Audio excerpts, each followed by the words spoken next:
Welcome to the Supplement Engineer Podcast. My name is Robert Chinetsky. Today we are broadcasting from our bunker 30 feet below the surface of the earth to hide from all things coronavirus related. Joining me is a special guest, Jakob Davis, the supreme overlord of all things The Nutrition Store, a local brick-and-mortar store based out of South Carolina. Welcome, my friend. How are you?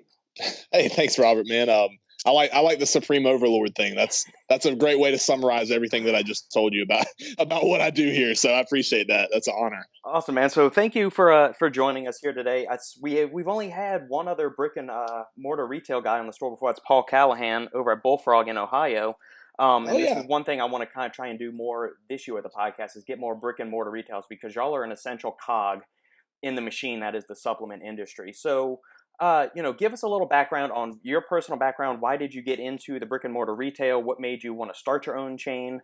And just your history with dietary supplements in general and fitness. Okay, yeah. First of all, thank you for having me on the show. I listen to it weekly and I look forward to, seeing new episodes come out, and honestly, I gain a lot from it. But, so my background started when I was 14 years old. And I'm not going to give the full story, but I was a chubby kid. I was very, insecure in my own shoes, and I started working out, found the gym. Bodybuilding quickly took over my life. I was that kid in high school. I was carrying the jug of water. I was literally the kid that everybody accused of being on steroids at the time, when literally I was just eating protein bars. And so that kind of carried me through high school. I quickly took an interest in the scientific method. I kind of took to science and not like just nutritional science or just physiology. I love to learn how things worked, like the processes and how we come to discover things for what they are.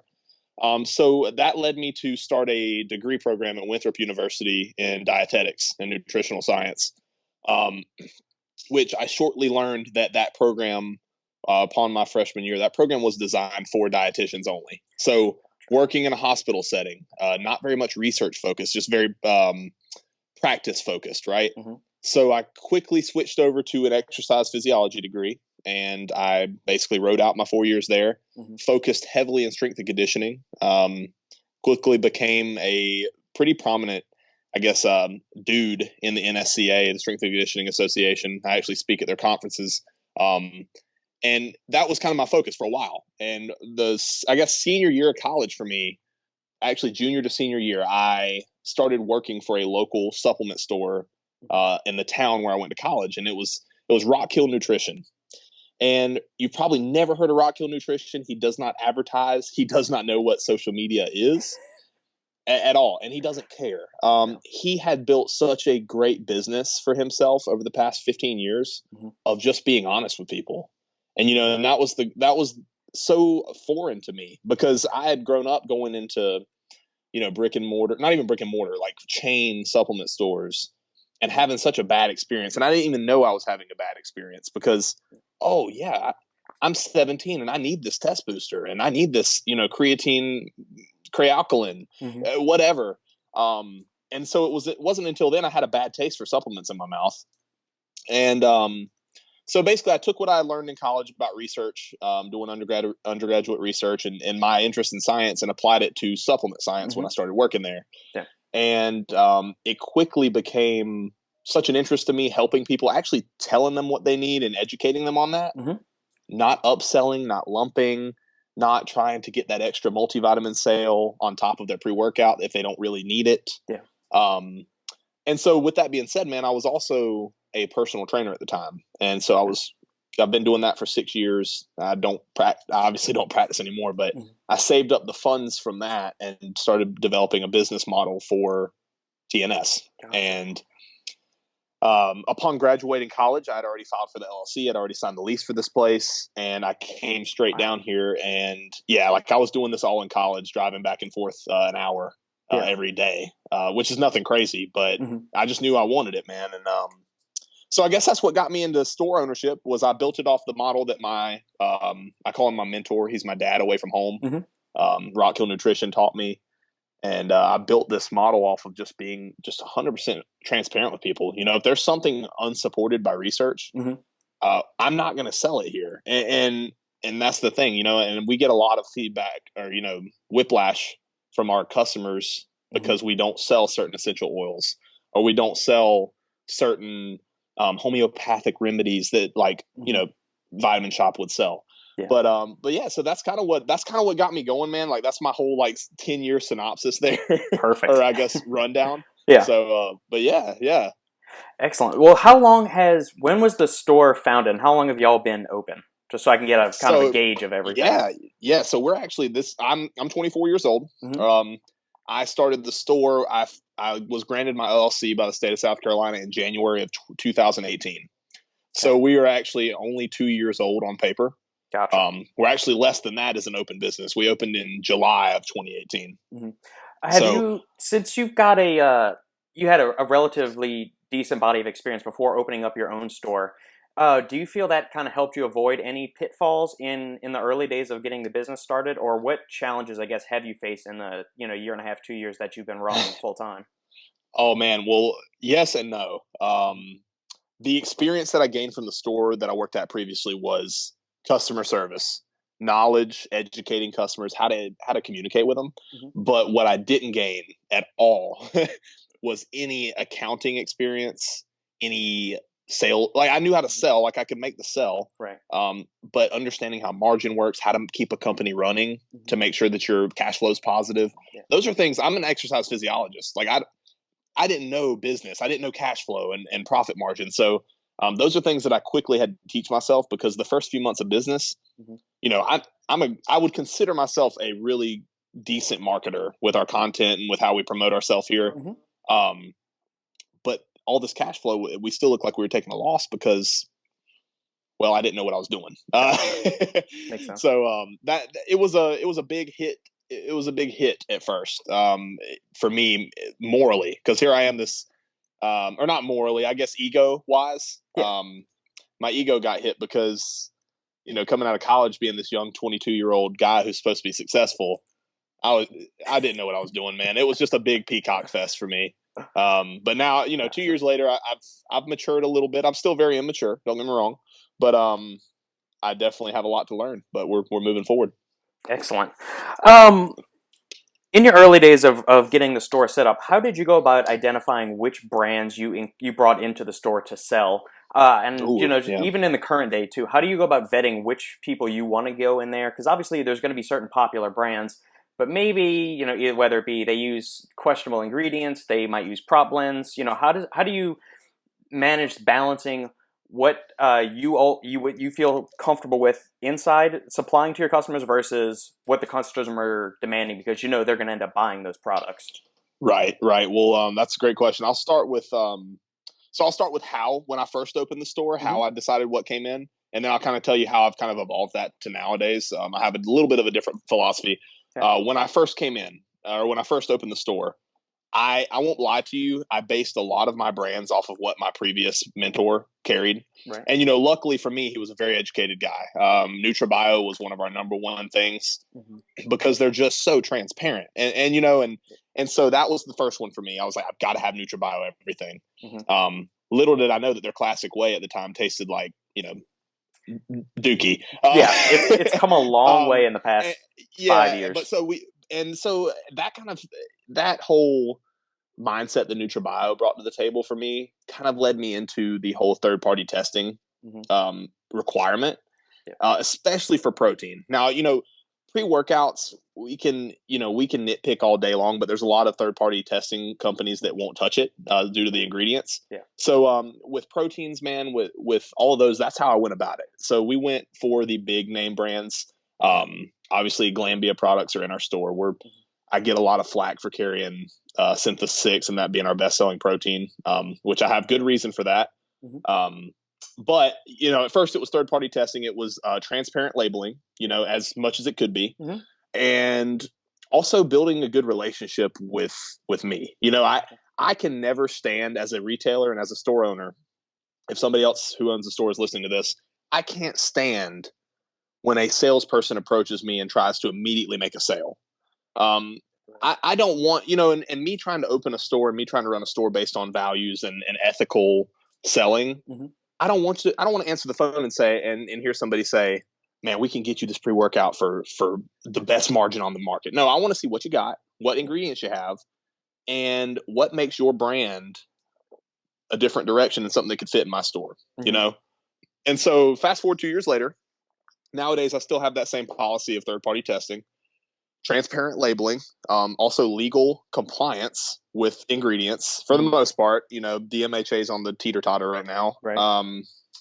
And, you know, no SARMs. That's a big refusal for me. I have a big sign in the store that says no to that. No cray-alkaline, no Kangen water, no, you know, none of the crazy stuff. But, yeah. And then also, man, I made it my goal as of 2020 to start working with smaller brands that have not yet made their way into a brick and mortar store.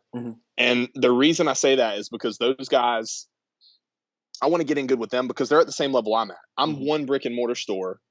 I want to be able to connect with these smaller brands who don't have experience so that when a bigger store one day calls them to place a bigger order or to like deal with them, and when they grow, they're like, wow, I have experience with this because of Jakob. And it helps everybody grow. It helps my customers see brands that they didn't know existed. A great example of this right now is Leviathan Nutrition. Will Whitlock, we carry his products. We're also working on bringing in a few other really small, and I say small, but what I mean when I say small is like online exclusive companies that aren't anywhere brick and mortar. Correct. So that's kind of my initiative right now, but still keeping the same values. Excellent. What is the local supplement store scene? Is there a lot of competition where you're positioned? I mean, there are lots of GNCs and vitamin shops and other mom and pop brick and mortars around you, or you kind of have, you know, a good clear sales radius to yourself? So right now we kind of have the market, and I work every day as if we don't have the market though, with with our videos and trying to be aggressive with teaching people stuff. There's there's two GNCs in my county or area. There's one vitamin shop about 15 minutes from us, but this whole little area, luckily about being in South Carolina and being in the South is from what I've noticed is everybody's all about local. And, that's not exclusive to just this area, but I've just noticed that compared to living in a big city like I have previously, it's very, people want to support. And that means a lot to me. So we kind of have it locked down for now. Were you born in South Carolina, or is that just where you decided to establish your business after college and all that? Well, yeah. So I was born and raised here in Spartanburg. Boiling Springs specifically, and then when I went to college, it was about an hour north in Charlotte, North Carolina, or right below Charlotte.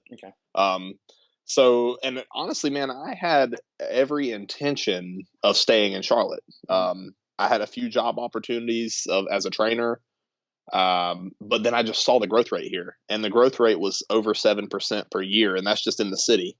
Gotcha. And that's compounding too. So I was like, well, man, there's no mom and pop shop down there yet. Let's go in and make an impact. Here we are.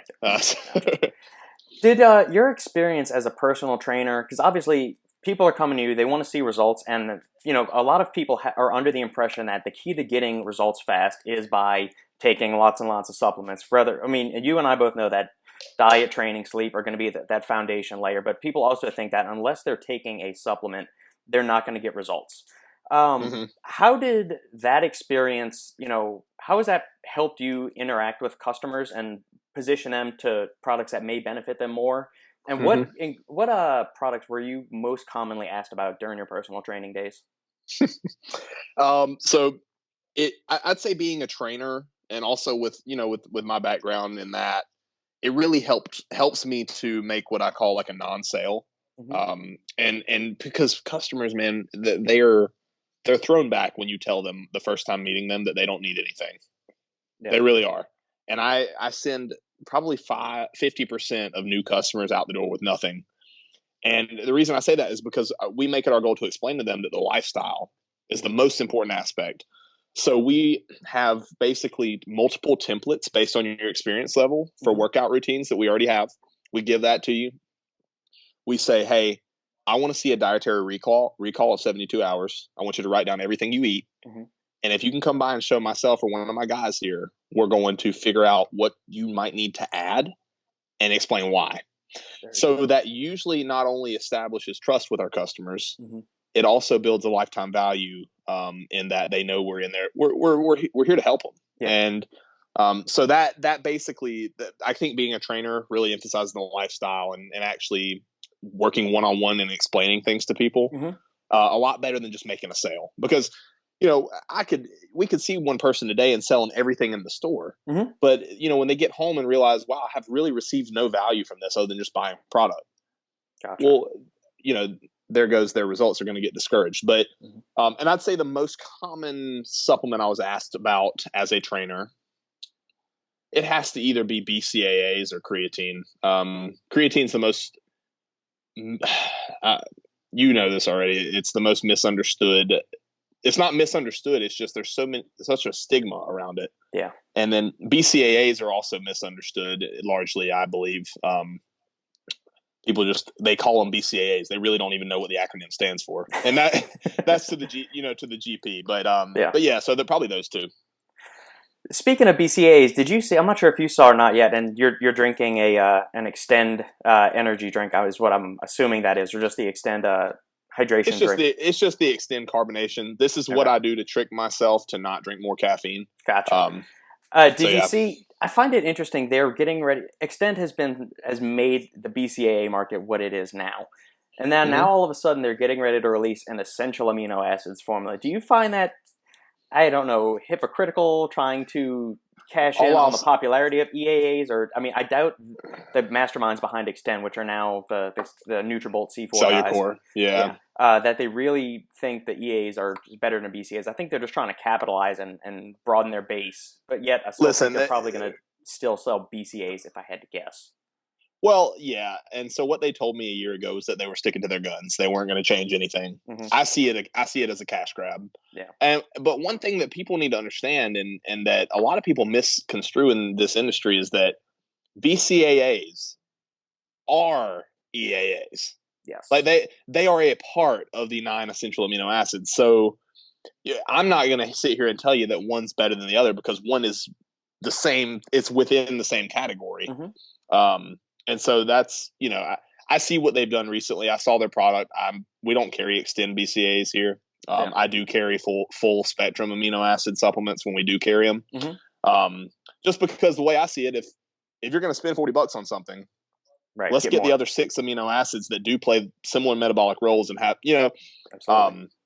But yeah, so that's kind of my philosophy. I literally drink these and carry these because they taste good and there's no caffeine, because I would just sit here and sip on a Bang or a Raise all day. So right.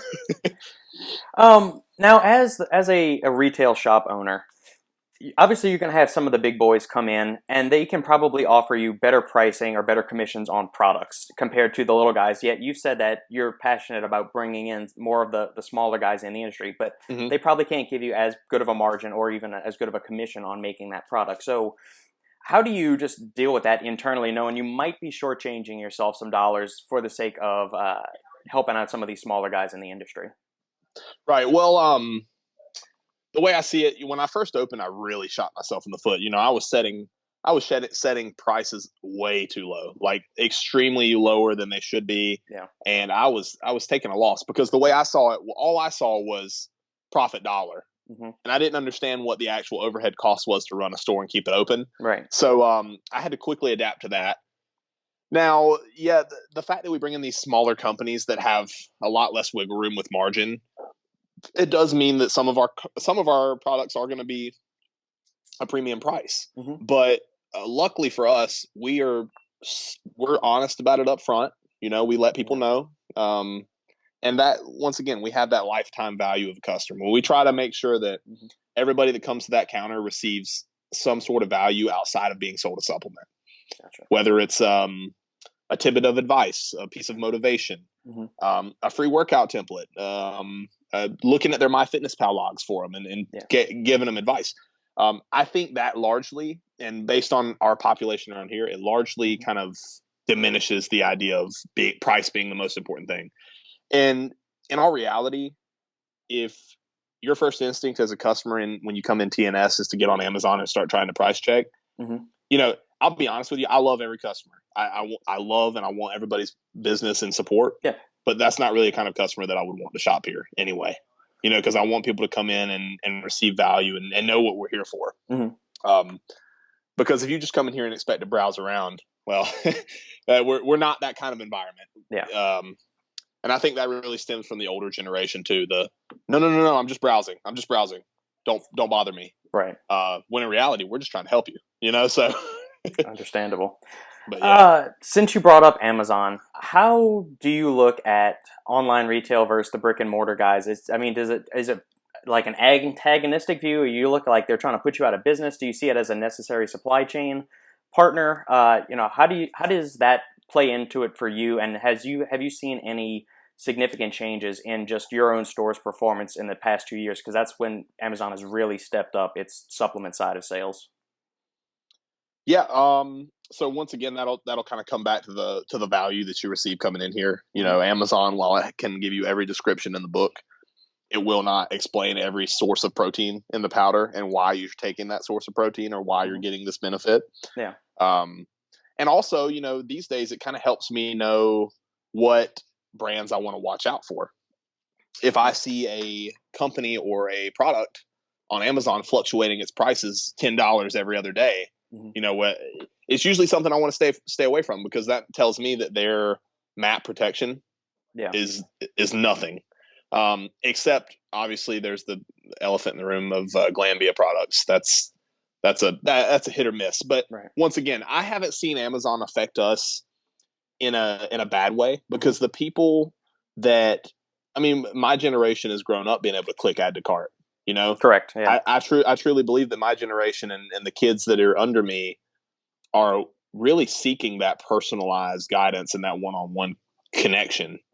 For the most part. Now, there's always going to be outliers. Yeah. But that's the kind of environment we're trying to build here. And the way I see it too, it's really hard to gauge that, because I haven't been in business long enough to know, hey, this happened this year, and ever since we've seen a downward trend, no, because we're still trying to steadily increase our revenue, obviously. So. When bringing in companies that do a lot of online retail, you mentioned guarding MAP pricing.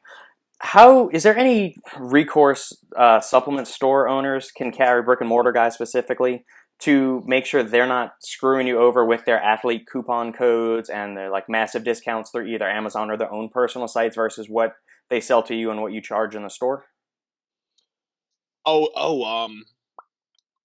Yes. So so I see what you're saying. A lot of these companies will do their, so let's say I bring in X company for wholesale, and they have their own online store, right? And they have their athlete code that's 20% off or whatever. Yeah.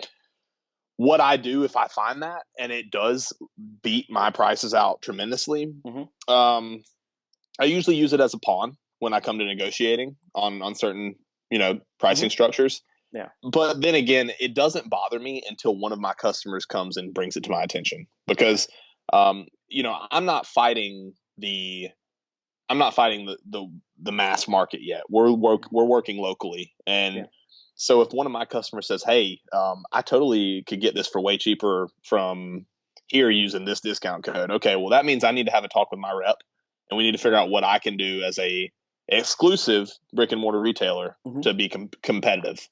But that, I haven't found that to be much of an issue yet. I've had a few things here and there, and I've used it to my advantage. Dymatize was one of them.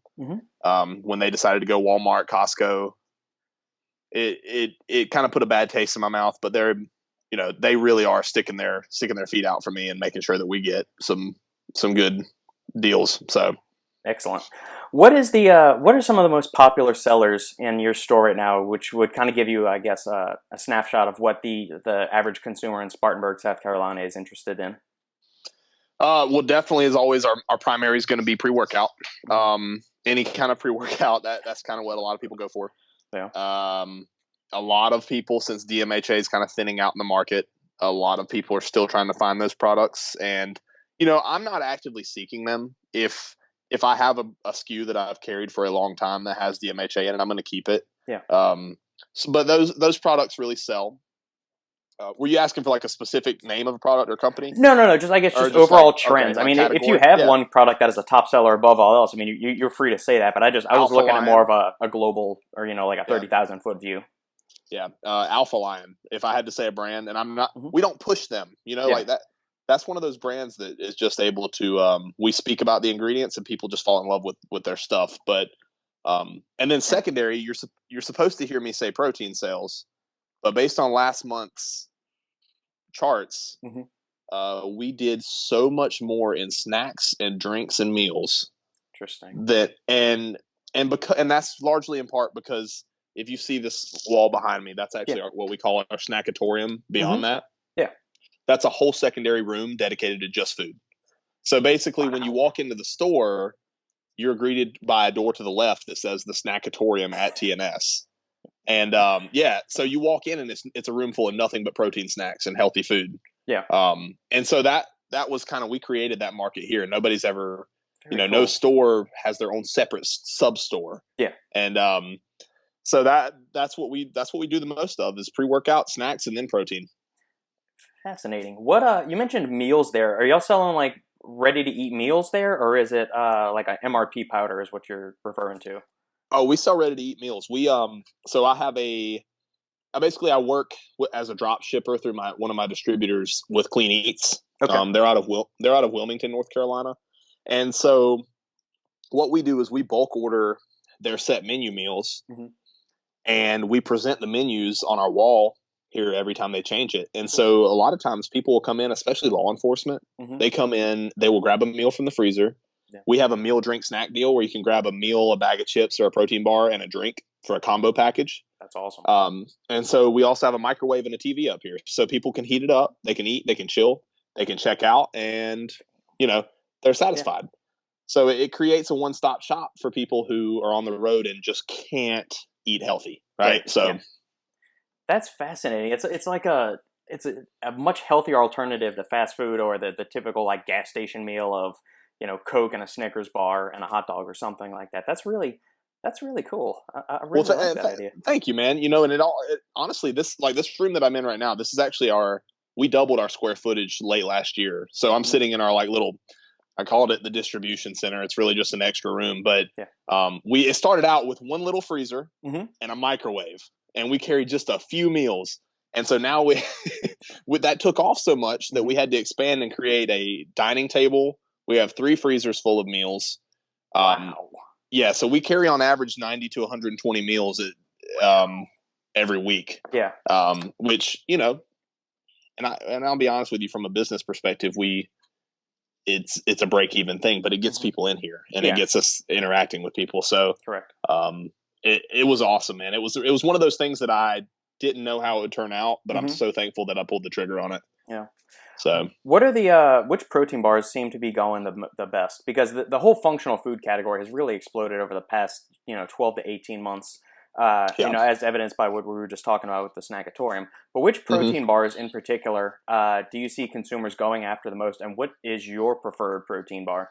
That's interesting you bring up functional foods, because let's be honest with ourselves here. Half of these foods are glorified candy with a little whey protein sprinkled in them. Exactly. But I'd say the most popular thing right now, hit or miss, would have to be the Eat Me brownies are a big one. It's just a very basic brownie. I'm not when I first brought them in, I was skeptical because they are made with mostly wheat protein, and wheat protein is, we know it's not the most bioavailable, but listen, once again, we're nitpicking here. I'd say the second most is an Outright bar. The Outright bar by Mark Lobliner or MTS, whatever company runs that one. Yeah. Those are delicious. Don't get me wrong. And my favorite bar, that's a good question, because I bounce around, man. I generally, we bring in something new. I love it until I make myself sick. Right now, I have an addiction to Smart Sweets, the peach rings. Those are they're addicting. They're like a gummy, like a little sour sweet gummy. Yeah. They're made with tapioca fiber, so they will blow you up if you eat too many at once. Right. And then I'd say bar wise, I love Power Crunch Red Velvet. Now, once again, Power Crunch is like mostly fat. It's not like but I make it work in my macros. So. Right. Yeah. And I think there's a fair amount of sugar alcohols in those, to where those could tear you up if you eat, the entire box full, obviously. Oh, of course. That's right. So, I have not tried the Red Velvet one of those yet. I think I had the lemon one and chocolate one. I just don't remember which one the other ones. It was so long ago that I had those. Yeah. Oh, and another good one, if you haven't had a chance to try it, very similar, is the Optimum Nutrition protein wafers. Mm-hmm. The only problem with those is that they're so crumbly, man. Like you that's not something you're going to be able to eat going down the road, you know? Yeah, it'll end up everywhere. Yeah. I think the last Optimum protein snack I had was their cake bites when they first came out, and they had a red velvet flavor, a birthday cake. I don't remember the third one. It was probably chocolate. Even though red velvet cake is kind of like a chocolate, and those are all right. Right. Yeah, we used to carry those. They just weren't a huge hit. Right. They were good when they first came out, and then for some reason people just stopped being interested in them. Yeah. So. When a company releases a new flavor within that protein demographic, and the reason I say this is because you brought up the outright bar, and it seems every other week they're releasing a new flavor, kind of like Bang did last year, where it seemed like every other week or every other month there was a new flavor. So how quickly are y'all jumping up on that? Because that's a big commitment to sign up to purchase a massive order of protein bars, knowing that they've got a relatively short life. I mean, they start to not taste as fresh probably within 3 to 4 months, even though they'll say they're good, they're shelf stable for 6 months to a year. We both know, tasting enough protein bars, that was 3 to 4 months is probably the best shelf life that you're going to get out of them.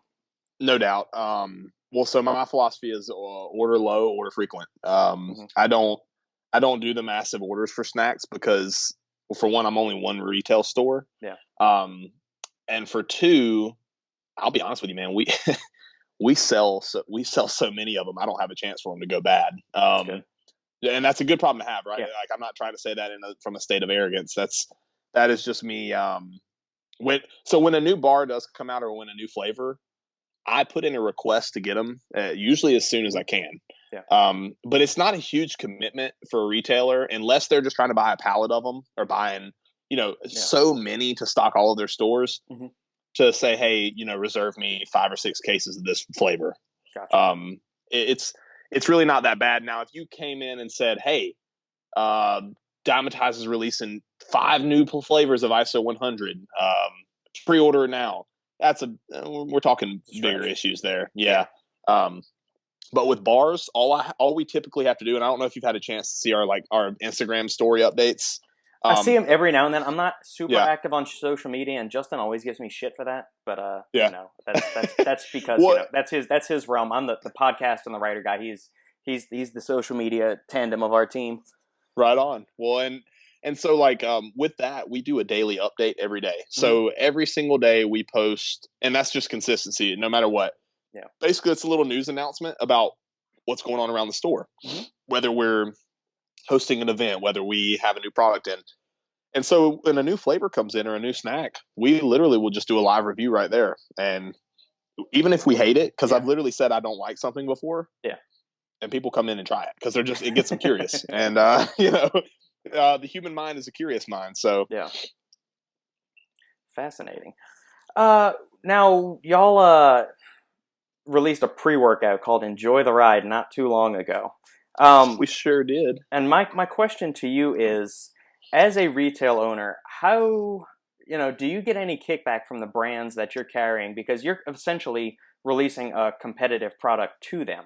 So, why did y'all decide to release a house brand? Is this something that we're going to see built out more as the weeks, months, and years go on? And, how does that, did you get any kickback from brands in general is kind of what I'm curious about. Honestly, no. And I say that because, for one, I believe I'm in such good standing with a lot of my vendors and a lot of our reps as far as being a friend with them. And two, they wrote us off as an in-house brand when we first released it. It was like, in-house brand, he's just going to keep it in the store until people started trying it and realizing that our dosages were, obviously they're not up to par with something 100% perfect, but they are, they're up there with some of the more established brands as far as the dosages of things. And we didn't get any blowback. Actually, about 5 or 6 different companies ordered a tub of it to try themselves. So, Alpha Lion wanted to try it. I just sent a tub to Core Nutritionals. Who else? Astroflave. Obviously smaller companies, but, and then as far as us trying to grow it, I'm going to say yes, but I'm also going to be very hesitant in how I say that, because my goal is not to, I don't want to obviously infringe relationships with my vendors or like with the companies that I do work with. Yeah. I just want to expand our reach as much as possible and our impact. So with that being said, we plan on coming out with 2 new flavors of ETR. Hopefully we can go wholesale at some point, but even then it's going to be very limited. And by that, I mean only to the Greenville, Spartanburg, upstate South Carolina area. And the first plan is to go to like gyms. And the reason I say that is not to go wholesale with them, or, we're going to give them an incentive to just give them product and sell it. But if you go in any gym in this area, they're going to know what TNS is. And so that's how we basically go wholesale or grow the brand without actually infringing on other brands or, stuff like that. Because at the end of the day, I'm a retailer. I'm not a supplement company yet. I can't wear both hats yet. So I don't really want to try to step into that realm when I don't deserve to or belong there. So how did y'all go about deciding on the formula? What played into the actual design of the product? What were you looking for specifically? Did you kind of build it? Because obviously the science behind the ingredients, and that's both a passion of yours and kind of a necessity as a retail store owner. You'd think that, look, you would hope there's that. There's plenty of retailers that don't, they see dollar signs, but so when it came to formulating that one, my goal was to develop a product that had a decent amount of stimulants, but across multiple types of stimulants, multiple categories, multiple pathways. Yeah. And, while there's 4 in there that we would, I guess, classify as xanthine, they all have similar to different tolerance buildups. Right. And so it was more or less the diversity aspect, knowing that, hey, we're putting in 175 dimalate, 175 anhydrous, 150, methylliberine or dynamine, teocrine, isopropyl norepinephrine, and then rhodiogenesis. I wanted a diverse profile because the way I see it, and most of our customers agree, caffeine is very overplayed right now. And it's just easy to throw a formula chock full of caffeine anhydrous, citrulline, and beta-alanine and call it a pre-workout. Right. So I wanted to diversify it a little bit. And then following suit with kind of the direction that we've seen products going and what I like based on the research, we, put in lion's mane, which we did confirm that was the fruiting body. Did I send you the COA on that? I think you may have sent it to Justin. I know you told me it was fruiting body. I think you may have sent it to Justin. Well, see, and I didn't even know that from the. I was like, wait, did we? But yeah, we confirmed that, and then obviously, like I was telling you a little bit before we started the podcast, the building a product like this, I wish in an ideal world I could build it based on what Jakob wants or just what Austin wants. Yeah. But we also have to think about what our consumer wants. Yeah. And it's very hard to. I can't tell you how many people come back and try to bring back a pre-workout because there's no beta-alanine in it and they don't feel it, quote unquote, but they're literally sipping on crack. Yep. Because people's own self-awareness and ability to dissect what's working and what's not, it's not very good, especially if you haven't been doing this for a while. Correct. So that was kind of the thought process that went into it. We're like, okay, let's make a product that's not, it's not formulated like a lot of other ones are necessarily, but also let's make sure that it, falls into line with some check boxes for people. Gotcha. So. How much isopropyl norepinephrine did you put in there? I got it up on the website right now, but I'm. Oh, we use 25 milligrams. 25 milligrams. Okay.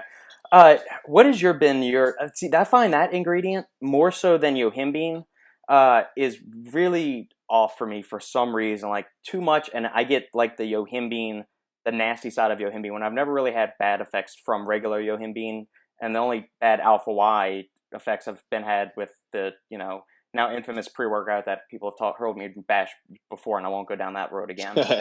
But when just a super high dose of that, I'm talking like 3 to 5 milligrams of alpha yohimbine, even though it's not supposed to have as much. So how do you react to it personally, and how did y'all go about, I guess, deciding on the dosages of the exotic stimulants? We'll put it that way. Yeah, we kind of.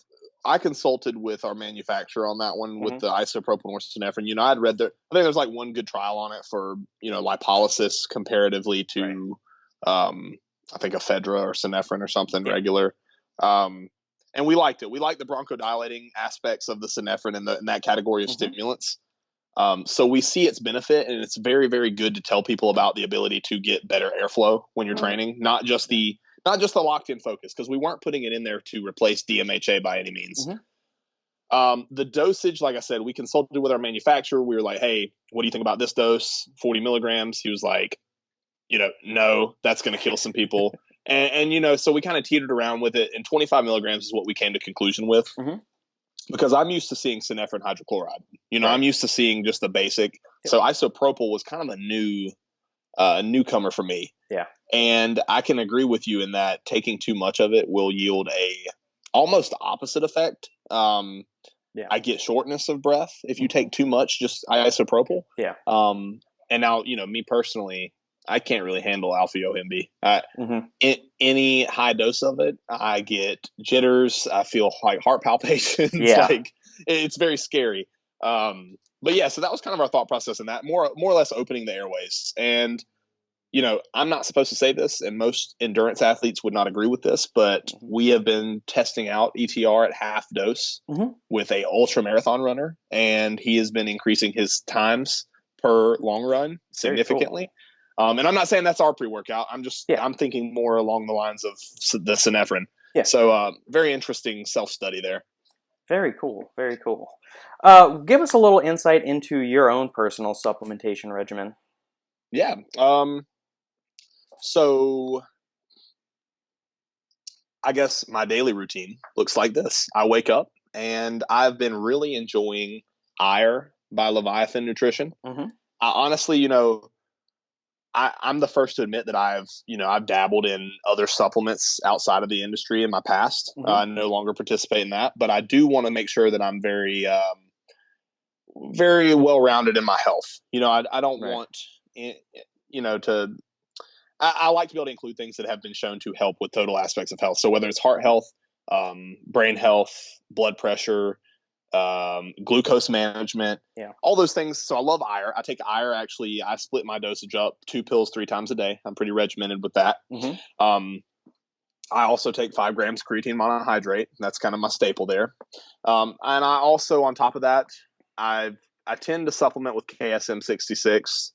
But then again, the Ire has a decent dosage of that. So sometimes I'll just take an extra 600 milligram pill on top of it. I was going to ask you what dose of it were you taking in addition to Ire. So yeah. Well, and so I go off the NutriBio has their KSM 66, and it's just 600 milligrams per pill. So we'll take that. I take, if I'm not taking, and I say this loosely because I do maybe 3 days a week take Myovite by Myogenics, just a vitamin, multivitamin, multimineral. I don't take that every day because I try to get a well-rounded amount of vitamins and minerals from my diet. Right. And so relying on a multivitamin is not I don't want to piss neon all day, to put it bluntly. and so if I'm not taking that, I am taking a vitamin D3 and K2 supplement. They're usually just paired together. Right. And as well as I do, high doses of vitamin D that these doctors are recommending can cause issues long-term. Yeah. Cardiovascular, arterial stiffening, or calcification. But other than that, man, I'd say Ire, a multivitamin, multimineral, ashwagandha, creatine. Those are my staples. Now, pre-workout, obviously, running a nutrition store, I have a whole different arsenal at my disposal to try. But most days, I'm already a pretty stimulated individual, so I love taking a non-stim vasodilator, some kind like Komodo pump. A very good one also is Forge by iPrevail Subs, very small company. He puts a gram of lion's mane in there, which I've noticed is, if you won't have anything else in your system, I encourage people to try that product and see if they notice a mental clarity advantage. I love lion's mane. It becomes very apparent if you take that isolated from anything else. I do notice a difference. But other than that, man, I'm actually really simple. I mean, obviously whey protein if I need to meet my protein needs. I'm not out here saying I have to drink my shake at X time and Y time because ultimately flexible dieting for the win, Correct. So you mentioned earlier, and since you just took a sip of the carbonated Xtend, that you're trying to keep your caffeine intake under wraps are under control. How much caffeine do you typically have in a day? Ooh, and that's a good question. In what form, since you say you usually do a non-stim pump pre? Yeah. Well, so I love coffee in the morning. My routine, I will wake up at anywhere from 4:30 to 5 a.m. and I start doing our content creation and editing on the computer. And so I love coffee. And by the time it comes 7 o'clock when I'm about to go to the gym, I've already had 2 big cups. And so, it's safe to say that's probably 250 milligrams, maybe more. Easily, yeah. And then on top of that, I'll probably have a Bang at some point throughout the day. I love the Miami Cola. I'm just addicted to it. Ooh. Not a fan? Not a fan? Oh, I did a live tasting of that with during one of the weekly casts with Justin when it first came out. And maybe I just got a bad can, but dude, that was brutal. It was brutal. Listen, man, it's not for everybody. I know people that absolutely loathe certain flavors of Bang that I love. I know people that love the birthday cake, for crying out loud, and I don't know what's wrong with them. I haven't heard a good thing about that flavor either. I haven't tried it personally, but I was just talking to a guy at my local watering hole that he said he tried it and he wanted to throw it up immediately. Well, and they did a great job. Don't get me wrong; it tastes just like icing on a birthday cake. Yeah. But if that icing had 0 calories and no actual cream taste to it, but so I would say all in all, I probably do still average 750 milligrams a day throughout my day. Yeah. And I'm talking a total 12 to 14 hour period there. Gotcha. And it just adds up. I don't even think about it. It's one of those things and I still try to keep it monitored. That's why I don't take a pre-workout with crazy amounts of caffeine. Yeah. So yeah. Excellent. Are you a coffee connoisseur? You still there, Jacob? Yeah. Are you still hear me? Yes, I can. I apologize. Some notification came across. All good, man. Are you a coffee connoisseur, or do you just kind of you're fine with the Folgers stuff? Do you have a preference for coffee? Don't offend me with that language, man. No, I'm really not a stickler. I do like the darker roasts. Good man. I like more of the French roast. The dark Sumatra is a good blend there. Yeah. And luckily, one of my little sisters works for Starbucks, and so basically she gets a lot of the write-offs. Yeah. So when she's in town, I just get I get kind of a first dibs to my disposal with sweet. With Starbucks different blends of coffees and stuff. But then again, I'm not a stickler like that. I don't have my own little press and my own little barista machine that I literally have a pot of coffee. Yeah. But I do enjoy a good cup in the morning. Excellent. Or 5, Or 5, yeah. Depending on the day, the amount of sleep you've had the previous night and all of that. Yeah, exactly. Have y'all, and so obviously, we opened up the show talking about this, and, for better or worse, we're in the midst of a corona quarantine right now. Have you experienced any significant downturn in foot traffic in the store and sales? Has that impacted business negatively in any way? Not yet, but knock on wood, because I know it's coming. Gotcha. We've tried to take very preventative steps to hopefully. I know there's going to be a hit. There's going to be something that happens that slows things down at some point, and so we've tried to take strategic steps towards preventing that from happening. With I announced we offer a delivery service now, which is basically local only. But if people want to stay in their homes, I wanted to make it an option. Yeah. For them to get it in their own home. Yeah. So we've had 2 orders of that today, but the thing is, I know it's coming, man. They're based on the information that we've been given here from certain officials. Things are going to be starting to shut down very soon, whether we want to or not. And so it's not if, it's more when. Yeah. And I'm just very thankful and very grateful to have such a strong community around me that is so supportive in these times. There's definitely places like I said earlier about big city and stuff that the local stores and local businesses are getting hit a lot harder than we are here right now. So, that's we'll just see how the storm plays out. I don't want to anticipate negativity because it just gets more negativity. Yeah, exactly. And there's enough of that going on and enough hysteria and panic, so we don't need to contribute to that. It's absolutely ridiculous. But it is It's just the way things are. I don't really need to get started on my thoughts on the whole situation because it's, and I'm not going to go down that rabbit hole, but I'll just say this. With everything happening the way that it is, and with the virus being what it is, I just feel like there's some information that we're missing. And I also think that these kind of situations make you think. And I'm not a conspiracy theorist. I'm not going to go down that rabbit hole. But if this kind of thing is not, if you're listening to this and this kind of situation isn't making you think, then start thinking. That's all I'm going to say. No, this will be the last thing I say, and then we can move on. When this first started happening, I guess a week and a half, 2 weeks ago, when like the real swell domestically started happening, people were freaking out. They shut down March Madness and all the conference basketball tournaments. I thought, and I said this, 2 weeks ago, I said, if people keep reacting this way, it's going to lead to a slowdown or a recession of the economy greater than or equal to that of what happened in 2008. Oh, buddy, if this keeps going the way it's going, we're looking at worse. Yeah, and I mean, I'm trying to figure out, obviously somebody is benefiting from this, but I can't figure out who at this point. But somebody stands to benefit from all of this. And I'm just trying to figure out which interested party does. But I've rehashed this 1,000 times over with Sandy and everybody else that we've seen within the past week and a half. And I've stopped watching the news entirely. Yeah, same. And I don't want to. The reason that I speak so skeptically about my opinion on it is because the last thing I want to do is get labeled as that guy. Because we could point our fingers or we could make assumptions at anything right now. Correct. But I guess we'll just have to wait and see how things unfold. Exactly. Have you all seen a spike in immune boosting supplements or vitamin C or anything like that? Are people buying that shit like crazy? Yeah, man, it's been ridiculous. And I'm actually posting a pretty good video tonight on the 3 proven peer-reviewed supplements and ingredients that help with immune function.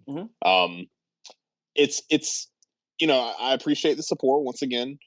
People are coming in and buying out all my zinc, all my vitamin C. Trying to find elderberry and Incansea, which we don't sell pure of either of those. I think I have Incansea oil, but here's the thing. And if people understand this, and I make this clear in our video, with this being a SARS type coronavirus, COVID-19, it is a virus that our body has not developed antibodies to. And for us to try to improve our immune system, that's great. We should be focusing on that year round, right?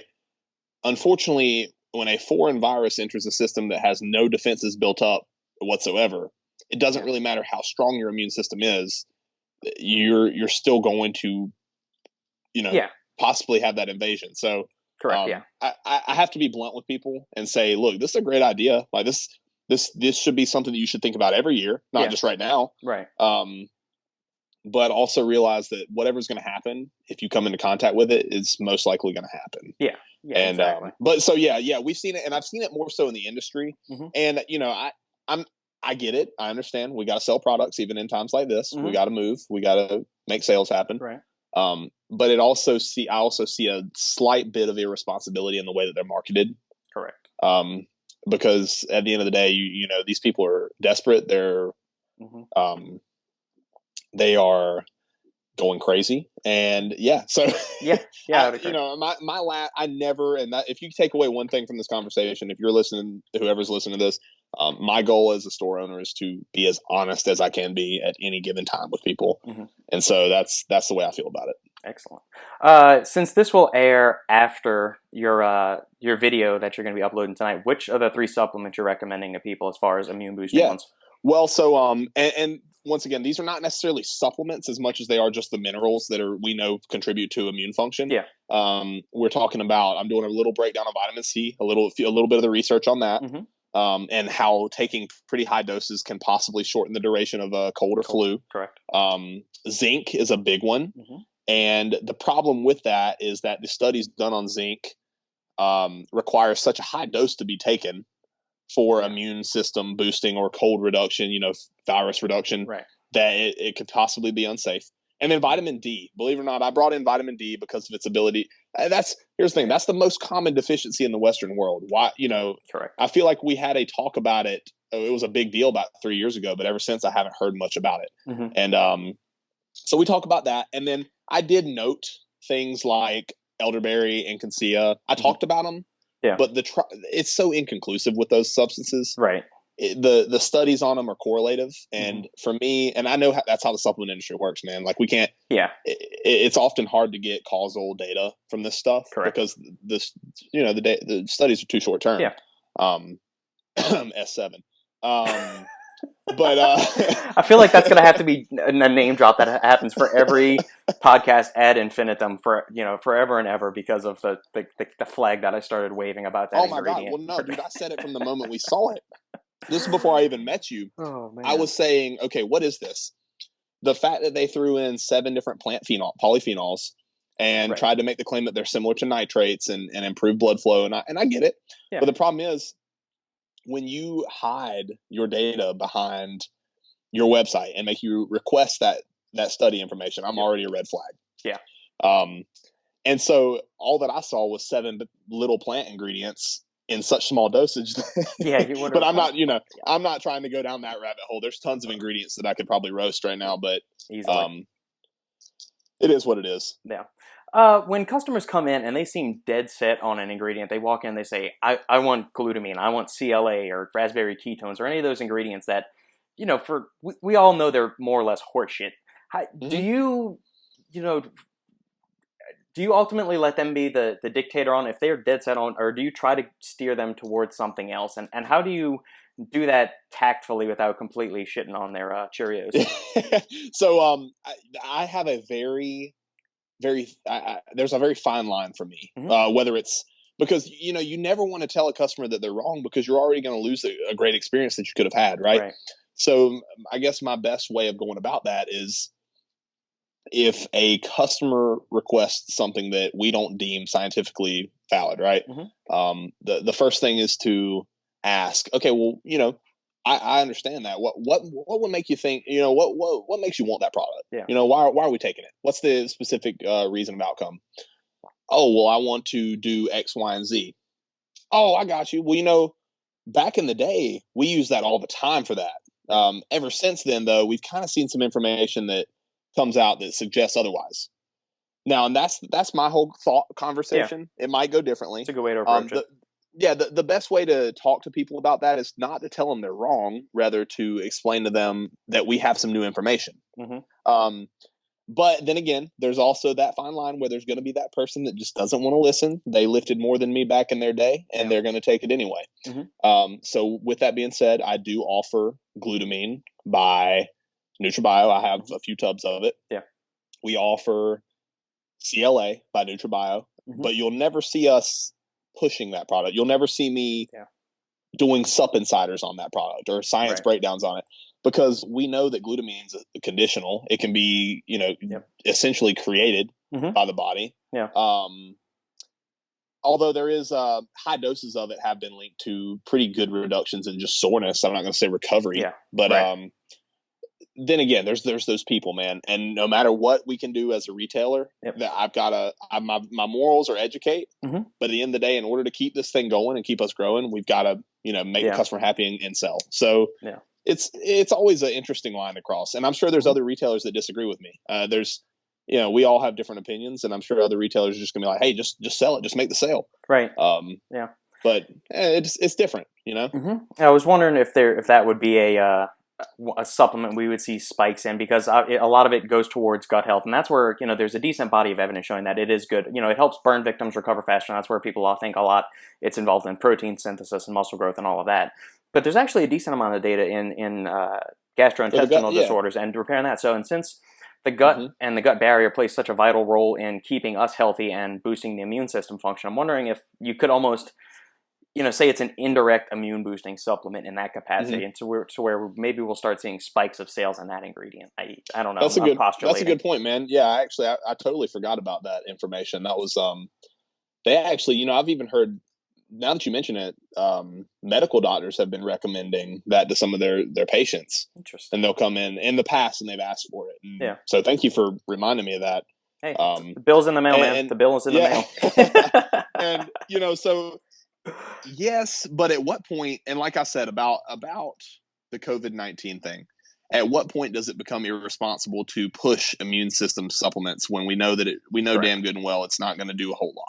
Yeah, it's a foreign stressor the body's never adapted to. You can liken it, and I'm not saying it's the exact same. I'm saying you can liken it to exposing a person who has previously had no consistent progressive resistance training experience. The body experiences a massive amount of stress and trauma, and it freaks the fuck out, and then it enacts countermeasures to repair, recover, grow, and get better and stronger and more resilient overall. And I mean, it's the same. Stress is stress to the body. So whatever form it's going to come in, some are more lethal than others, but take that kind of mindset to it, and I think that would, reduce some of the mass hysteria we're seeing. Yeah. Oh, exactly. Exactly. And, with that being said, another thing that does contribute to immune system health, and I think there was one good meta-analysis done on it, or a few good trials on it, was probiotic consumption. And that, once again, it's very similar to some other stuff that's not very conclusive because the way in which it was studied were very limited. But it's very strain specific dependent. So it is, and so we don't really know.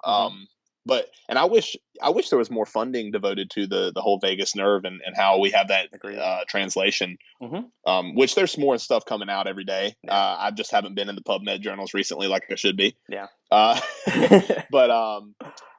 yeah, so that's another good one.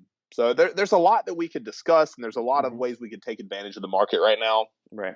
And I'm trying my best to keep things ethical on our front. But it's a lot's going on, man. There's going on. Yeah. And last thing, you could also say whey protein. They've got immune boosting immunoglobulins in there. That could be another immune boosting supplement. So it's protein sales. There you go. Right there. Boom. Boom. More WPC sales all around. And here's the thing, man. That's usually how we reroute people from BCAAs, just being honest with you. Yeah. Because half the time, these people who are taking BCAAs are not even focused about their dietary macronutrient intake. Correct. And I'm like, you guys you do realize that you consuming a high quality whey protein isolate or concentrate is going to yield much more branched chain amino acids in the end game. Correct. Longer lasting protein, MPS spike, just better micronutrients in there, just all around a superior option. No matter what. But then again, dude, there's always going to, the industry's narrative. Yeah. We don't need to come out the gates talking about the Wolf meta-analysis anymore. I think that ship sailed. Yeah. So. Beat that one to death, and All right, Jakob, man, thank you so much for joining us today. This was awesome. Tell us, this is the part where you can shamelessly plug anything and everything for the nutrition store, man. Heck yeah. Oh man, hey, thank you. Thanks again for having me, man. I was very much looking forward to this. But guys, if you're listening to this, I really do appreciate you taking the time to listen to a small B&M retailer talk about his life. And also, if you really want to see what we're about, and I hope that this is giving you some insight as to how we work. Check us out on Instagram. That's where we live. And I tell people, if you want information about TNS right now, today, at this given moment, go on Instagram and look us up. It is The Nutrition Store LLC, all together. And you can also follow myself and my guys that work here. You don't really have to look us up. We're on the page. You just watch a video and you'll see the tags. But The Nutrition Store LLC, Facebook, Instagram. If you are interested in looking into our pre-workout, Enjoy the Ride, that is also available online at thenutritionsups.com. And I just really appreciate you guys listening. And always, if I can help or guide you, if you're looking to get into this industry, I encourage you not to, but I will help you either way. No, seriously though, we want to help. So, but yeah. Awesome, man. Well, thank you very much. It's been a pleasure, and best of luck in the coming weeks, months, and years for financial success. I appreciate that so much, man. We're going to try our best. Awesome. No doubt. Great. Thank you, Jakob. Yes, sir.